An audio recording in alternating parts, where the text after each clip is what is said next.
सच्ची घटना पर आधारित भयानक कहानी जिन्न की मोहब्बत। नमस्ते दोस्तों, स्वागत है आपका मेरे चैनल पर। आज मैं आपके लिए एक ऐसी कहानी लेकर आया हूं जो बिल्कुल सच्ची घटना पर आधारित है। ये कहानी 2023 में राजस्थान के एक छोटे से गांव बीकानेर के पास की है।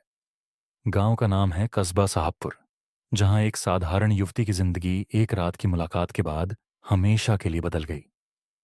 मैंने खुद गांव वालों से बात की थी और उन्होंने ये डिटेल्स बताई हैं। अगर आप अकेले हैं तो दरवाज़ा बंद कर लीजिए, कुरान की आयतें पढ़ लीजिए और लाइट जला लीजिए। ये कहानी रोंगटे खड़े कर देगी। चलिए शुरू करते हैं। जिन्न की मोहब्बत। ये बात 2023 की गर्मियों की है। गांव साहबपुर में रहती थी युवती फातिमा, उसके पति सलीम और उनके दो छोटे बच्चे, 3 साल का बेटा हसन और 1 साल की बेटी आयशा।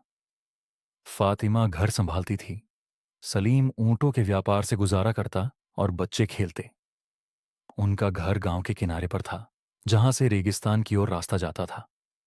गांव वाले कहते थे कि वो रेगिस्तान का इलाका मोहब्बत का जाल है, जहां कभी एक नर जिन्न भटकता है, एक ऐसा सुंदर लेकिन खूंखार जिन्न जो महिलाओं को देखकर आकर्षित हो जाता है, उनकी मोहब्बत के नाम पर परिवार उजाड़ देता है और धन दौलत के बदले रूह चूस लेता है। लेकिन फातिमा इन बातों पर हंसती थी। ये सब रेत की कहानियां हैं, वो कहती। एक रात, जुलाई का महीना था, बिजली कड़क रही थी, रेगिस्तान में तूफान आया। फातिमा पानी भरने गई तो रेत के टीले पर एक युवक दिखा। लंबे काले बाल, सफेद कुर्ता, आंखें चमकती हुई। वो मुस्कुराया और बोला, फातिमा, आजा, तेरी आंखों में मैं खो गया हूं। आवाज इतनी मधुर थी कि फातिमा ठिठक गई। वो युवक गायब हो गया, लेकिन फातिमा के दिल में एक अजीब सी हलचल हो गई, जैसे कोई अंदर से छू रहा हो। घर लौटी तो सलीम ने कहा, तू रेत में खो गई थी। लेकिन फातिमा ने कुछ न बताया। रात को सपना आया, वो युवक उसके बिस्तर पर फुसफुसाता, मैं तेरा हूं, लेकिन तेरी दुनिया मेरा दुश्मन है। अगली सुबह घर में अजीब चीजें शुरू हो गईं। हसन का खिलौना खुद हिलने लगा, आयशा रोने लगी, लेकिन रोना उल्टा हंसी जैसा। शाम को सलीम को बुखार चढ़ गया, उसके गले पर काले निशान, जैसे किसी ने दांत गड़ाए हों। फातिमा, घर में कोई है, वो बोला, लेकिन फातिमा ने टाल दिया। रात को फिर सपना, युवक बोला, तेरा पति, बच्चे, वो तेरी मोहब्बत के रास्ते में है। मैं तुझे धन दूंगा, महल दूंगा, लेकिन पहले उन्हें हटा। फातिमा जागी तो उसके हाथों पर खून, आयशा के खिलौने का, लेकिन असली लग रहा था। तीसरी रात सबसे खौफनाक थी। तूफान जोरों पर था। फातिमा सोई तो कमरे में ठंडक फैल गई, जैसे कब्र की हवा। सलीम चीखा, फातिमा, कोई मेरे गले पर है। फातिमा उठी तो देखा, एक काली छाया, लंबे बालों वाली, सलीम के ऊपर।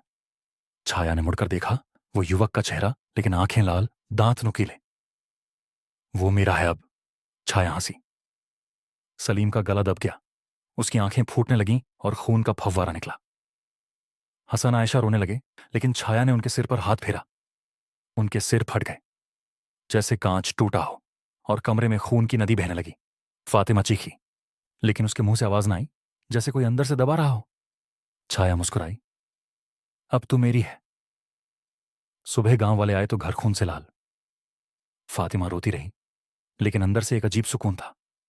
उसी रात रेगिस्तान से सोना चांदी के थैले आए, बिना जाने के। गांव वाले डर गए, लेकिन फातिमा अमीर हो गई। वो युवक हर रात आता, सुंदर रूप में, मोहब्बत की बातें करता, धन बरसाता।